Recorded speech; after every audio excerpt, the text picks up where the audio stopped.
नमस्कार मेरे साथियों, आप देख रहे हैं अपना YouTube चैनल आलोक क्लासेस ईसरो में। एक बार फिर से आपका हार्दिक हार्दिक स्वागत करते हैं। मेरे साथियों, आज हम बात करने वाले हैं त्रिभुज के बारे में, जो यूपी बोर्ड एग्जाम में लगातार 5 साल से आने वाले क्वेश्चन त्रिभुज 7.1 के बारे में।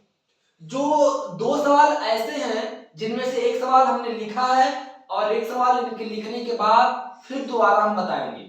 तो एक जो दो सवाल है हर साल लगातार 5 साल से आने वाले सवाल हैं, जो कि 5 नंबर पक्के होते हैं। तो ऐसे सवाल आप देखने का प्रयास करें और खुद पे लगाने का भी प्रयास करें कि आपको आता है कि नहीं। ऐसे अगर आपको सीखना है ना, तो आप हमारे इस चैनल से अगर नए हो तो चैनल से जुड़े, सब्सक्राइब करें, लाइक करें और मित्र में भी शेयर करें। आप समझ लीजिए कि सन 2025 में आपको बोर्ड एग्जाम में रिकॉर्ड बनाना है तो आलोक क्लासेस शीशों पर आना है।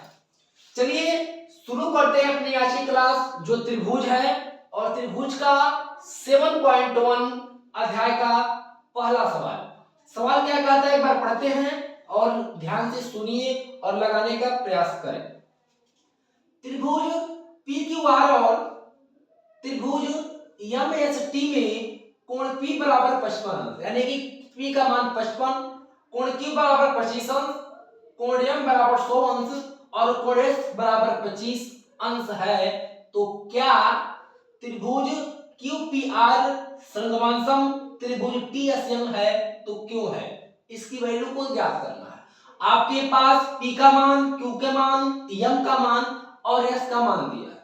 आपको पता है कि त्रिभुज की तीनों वैल्यू मिलाकर त्रिभुज जो होती है, इनकी तीनों लाइनें जो होती है क्रम की, वो पूरी की पूरी कितनी होती है? तो आप कहेंगे सर 180 अंश की होती है। कितनी होती है? 180 अंश की। क्यों? क्योंकि एक त्रिभुज की बात करें तो 30 और एक की बात करें 30, एक की बात करें 30, 30 नहीं 90, और जब तीनों त्रिभुज मिलती हैं आपस में, तीनों त्रिभुज तो 60 की होती है। तो 60 गुणे 3 यानी कि 180। अब चलते हैं सवाल की ओर। सबसे पहले क्या लिखेंगे? लिखेंगे सबसे पहले त्रिभुज PQR से, यानी कि दो त्रिभुज आपको मिला है, एक त्रिभुज MHT, एक PQR। तो सबसे पहले PQR को ही निकालेंगे, MHT को बाद में निकालेंगे और PQR को हम पहले निकालेंगे। इनको अलग अलग बांटिए। जब इनको अलग अलग आप बांटेंगे तो क्या पाएंगे? आप पाएंगे यहाँ पर कि कोण P प्लस कोण Q प्लस कोण R बराबर कितना? तो त्रिभुज आपका एक अंश 60 का, तो तीनों अंश कितना आपका? तो 180 अंश का। कोण P बराबर प्लस में कोण Q प्लस में कोण R 180। अब देखिए इनकी वैल्यू कितनी कितनी है। तो P की वैल्यू कितनी है इसको आप लिखिए। तो लिखेंगे कोण P, यानी कि कोण P का मान कितना? तो यहां कर देंगे आप कोण 55 अंश फिर प्लस। कोण Q का मान देखिए, तो कोण Q का मान 25, तो यहां लिखिएगा कितना? तो आप लिखिएगा कोण 25 अंश। अगर आप चाहे तो कोण लगाएं, ना चाहे तो कोण ना लगाएं। कोण को भी क्या कर सकते हैं आप? हटा सकते हैं और मन करे तो लगा सकते हैं, आपकी मर्जी है। फिर प्लस कोण R, R तो इसमें नहीं है तो क्या लिखेंगे? ऐसे प्लस करके कोण R बराबर कितना लिखेंगे? तो यहां पे लिख देंगे हम 180 अंश। अब देखेंगे कि इनमें क्या नहीं है, कौन सी वैल्यू नहीं है। तो हमें मिला कि आप कहेंगे सर कोण R की वैल्यू तो है नहीं। तो कोण जो मान नहीं रहता है ना, इनको बाहर फेंकते हैं। तो जब बाहर फेंकेंगे आप तो यहां आपको मिलेगा कोण R बराबर 180। अब अंदर आएगी तो यहां लिखेंगे 180 अंश हो गया। और फिर इसको बराबर नहीं, क्यों? बराबर जब हटाते हैं तो लगाते हैं माइनस, तो 180 अंश माइनस। अब 55 अंश प्लस 25 अंश बचा, तो इसको कोष्टक में लिखेंगे 55 अंश प्लस 25 अंश, कोष्टक में कर दीजिए। कोष्टक में कर दिए। अब क्या करेंगे? 180 है तो लिखेंगे 180 अंश माइनस इनको आपस में ऐड कर देंगे। जब ऐड करेंगे तो 5 5 10 को 0 हासिल 1, 5 2 7 1 हासिल कितना हो गया आपका 8, 55 25 80 हुआ।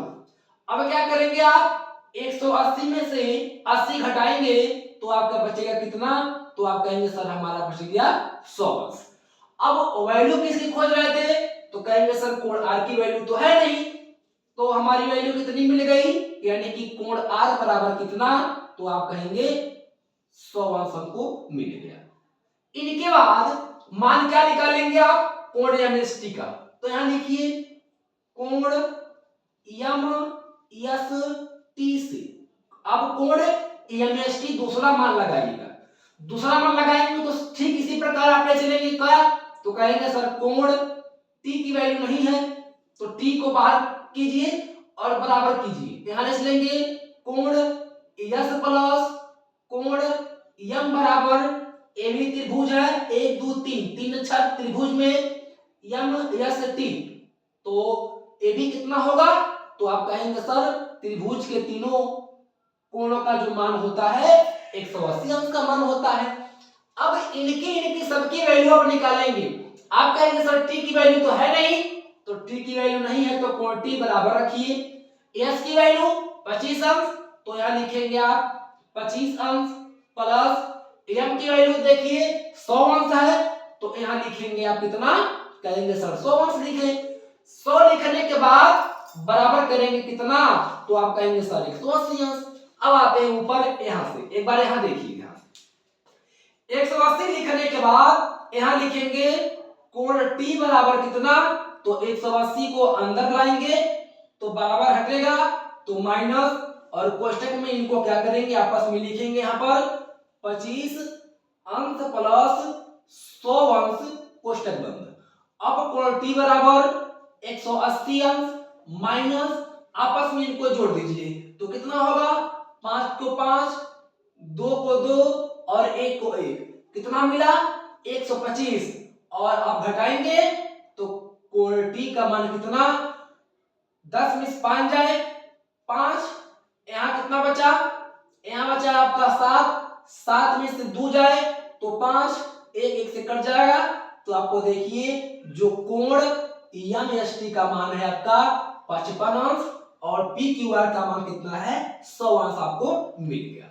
अब ये आपको कह रहा है कि कोण का मान जो था त्रिभुज क्यूपीआर ए बराबर टीएसएम के क्यों है और कैसे है, इनको जब लगाएंगे तो इनकी एक वैल्यू है, क्या सी वैल्यू, सबसे पहले आप बनाइए त्रिभुज, आप इनको दिखा दीजिए तीनों मान अलग अलग कैसे होगा, तो सबसे पहले जब एक मान बनाएंगे आप तो ऐसे मान आप बना के इनको आप क्या कीजिए दर्शा दीजिए, आप इनको दर्शा दीजिए, दर्शाएंगे तो सबसे पहला क्या है, यहां मिलेगा P, यहां मिलेगा Q और यहां क्या मिलेगा आपको R, मिल गया। अब P का जो मान है 55 अंश हो जाता है और जो Q का मान है ये आपका कितना मिलेगा 25 अंश मिल जाएगा, तो PQR निकल गया। अब एमएसटी को भी दर्शाइए, तो जब एमएसटी को दर्शाएंगे आप तो कैसे दर्शाएंगे, चलिए एक बार इसको हम दर्शा के आपको दिखाते हैं। एमएसटी को दर्शाएंगे तो यहां पर इन वैल्यू को आप रख दीजिए, अब आपको मान मिला, अब लिखेंगे आप यहां पे इनको ऐसे बना दीजिए त्रिभुज, यहां लिखिए T, यहां लिखिए M और यहां लिखना क्या है आपको S, यानी कि MST। इनकी वैल्यू कितनी, तो M की वैल्यू हो जाएगी आपको कितना 100 मिला है, S की वैल्यू खोजिए 25 है तो यहां लिखेंगे 25 अंश, सिंपल सी बात है। आप PQR को भी दर्शा दिए, MST को भी दर्शा दिए, आप ऐसे दर्शाएंगे। अब इनकी मान कितना, तो आप कहेंगे जो सर इसमें दोनों वैल्यू है, इसमें त्रिभुज PQR और क्या है त्रिभुज MST की वैल्यू क्या है, तो आप कहेंगे सर कोण Q बराबर कोण S, कोण Q का मान कोण S, यानी कि कोण Q और S क्या है आपका है बराबर है। जब सर कोण Q और S बराबर है, इसी प्रकार आपका क्या होगा कि त्रिभुज क्यू पी आर सर्गवांशम त्रिभुज टी एस एम क्या होगा आपका, ए वैल्यू आपकी बराबर होगी, यानी कि ये जो सूत्र का जो मान है आंसर जो आएगा वे सर्गवांशम होगी, यानी कि आप कह सकते हैं कि सर वैल्यू क्या है, तो बराबर है, और आपका आंसर आ गया। तो देखिए दोनों की वैल्यू अलग अलग निकाल के आप आंसर आसानी से ला सकते हैं। तो चलते हैं क्वेश्चन नंबर 2 की।